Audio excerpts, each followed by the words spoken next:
पर राजा के वफादार भी पहुंच गए थे, जो लिनक्यू पर बारी बारी हमला करना शुरू कर देते हैं। मगर लिनक्यू जैसे तैसे उन्हें डिस्ट्रॉय कर रहा था और इन सब चीजों से उसे रोजिन पर और ज्यादा गुस्सा आने लगा। इसलिए वो तुरंत ही अपनी नाइट गॉडेस की डार्क इरोजन पावर का यूज करते हुए इस बड़े से कंकाल को भी खत्म कर देता है। जिसके बाद वो रोजिन के पास पहुंच जाता है। वो उसे गुस्से में कह रहा था कि तुमने बकवास शो बंद कर देना चाहिए, आखिर तुम मेरा दिमाग खराब क्यों करना चाहती हो। जिस पर वो कहने लगी कि शो का क्लाइमैक्स तो अभी बाकी है, हम आर्टिस्ट कभी भी शो को अधूरा नहीं छोड़ते और मैं जानती हूँ तुम्हें इस क्लाइमैक्स को देखकर काफी ज्यादा मजा आएगा। और अब वो फाइनली लिनक्यू के साथ फाइट करना शुरू कर देती है। इस बार उसने अपने कोई पपेट्स को वहाँ नहीं बुलाया था, उसके पास बस एक मामूली सा नाइफ है, मगर फिर भी वो लिनक्यू के साथ फाइट में भारी पड़ जाती है। वो उस पर अटैक करते हुए कह रही थी कि लिनक्यू तुमने चर्च का ऑफर ठुकरा कर नाइट वॉच की टीम को ज्वाइन किया, लेकिन क्या तुम्हें वाकई लगता है कि तुम नाइट वॉच की उम्मीदों पर खरा उतर पाओगे? वेल मैं तुम्हें बता दूं कि तुम कभी एक महान वॉरियर नहीं बन सकते, क्योंकि तुम बहुत ही ज्यादा रहमदिल हो।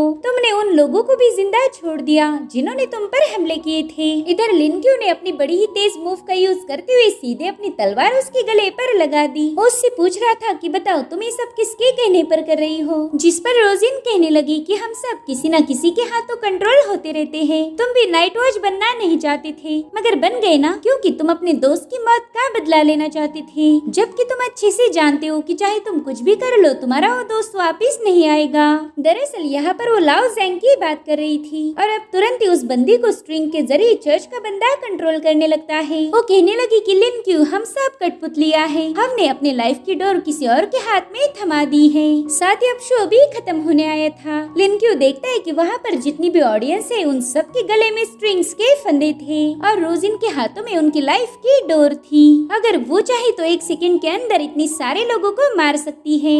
और इसी क्लाइमैक्स के बारे में रोजिन ने लिनक्यू को बताया था। दरअसल लिनक्यू ने चर्च का ऑफर ठुकरा दिया और इसी वजह से चर्च उसे शो करना चाहता था कि उसने अपनी लाइफ की कितनी बड़ी गलती कर दी है। रोजिन कहने लगी कि लिनक्यू चाहो तो तुम हमारी चर्च को ज्वाइन करके हमारे राजा बन सकते हो, वरना इन सब की मौत का जिम्मेदार तुम होंगे। और अब वो एक ही झटके में ऑडियंस को खत्म करने ही वाली थी कि तभी लिनक्यू सीधे जाकर उसकी गर्दन उड़ा देता है। रोजिन के मरते ही वो स्ट्रिंग्स भी गायब होने लगी और वो सभी लोग लिनक्यू के परफॉर्मेंस को देखकर काफी ज्यादा खुश हो गए थे। शो खत्म होने के बाद लिनक्यू मायूस होकर अपने घर की तरफ निकल पड़ा। वो रोजिन की बातों से बुरी तरह से अफेक्ट हो गया था। साथ ही उसे ये भी लग रहा था कि इतने सारे लोग आज उसकी वजह से मारे जाने वाले थे। वो इन्हीं सब चीजों के बारे में सोचकर काफी ज्यादा मायूस हो गया और तभी उसकी मुलाकात होती है सांपों की रानी लीजा से। वो लिनक्यू की तरफ देखकर प्यारी सी स्माइल करते हुए कह रही थी कि लिनक्यू मैं तुम्हारे टूटे हुए दिल को जोड़ने आई हूँ। वही दूसरी तरफ हम देखते कि हानशा और टीम लीडर जीफांग की मीटिंग अभी भी चल रही थी।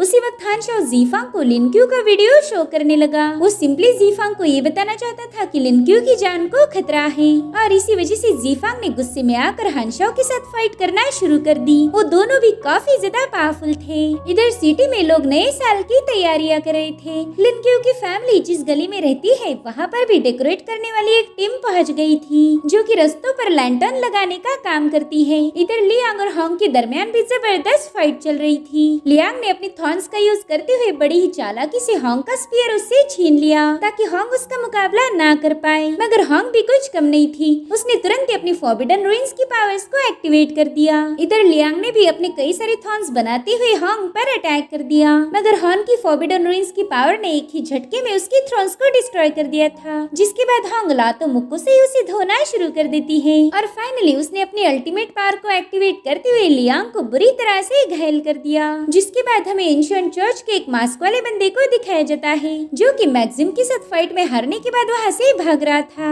लेकिन एजेंट जिंग ने उसका रास्ता रोकते हुए इसे पूरी तरह से ट्रैप कर दिया। फिर यहाँ पर हानशा चर्च की टीम को लीड करते हुए लिनक्यू को खत्म करना चाहता था और वहीं पर जीफांग का टारगेट था लिनक्यू की जान बचाना, इसलिए वो अपनी नाइट वॉच की टीम की मदद लेकर उन्हें हराने की कोशिश कर रहा था। अगर गलती से भी नाइट वॉच की टीम ये मुकाबला हार गई तो लिनक्यू को अपनी जान से हाथ धोना पड़ेगा। वहीं दूसरी तरफ बेली ट्यूमिंग अपने दोस्तों के साथ कार्ड्स खेलने में बिजी था और तभी अचानक से उनके रूम में एक ब्लास्ट हो जाता है, जिससे ये लोग सीधा उस रूम से बाहर फेंके गए। नीचे आते ही सबसे पहला बेली पर एक एरो हेड से अटैक हो जाता है। बेली अटैक किया था शेन किंग्जू ने, मगर ये बेली के लिए नहीं बल्कि उसके पीछे से आने वाले बंदे के लिए था। अब वो बड़ी ही तेजी से उनके साथ फाइट करते हुए इन्हें निपटा देता है। इन्हें लगता है कि खतरा अब टल चुका होगा, क्योंकि अचानक से वहाँ पर बारिश होना शुरू हो गई और ये बारिश पानी की ना होकर किसी लिक्विड की थी। तभी वहाँ पर एक बंदा आ जाता है। वो कह रहा था कि बारिश होना ये कोई आम बात नहीं, बल्कि ये तो गॉड का बैप्टिज्म करने का तरीका है।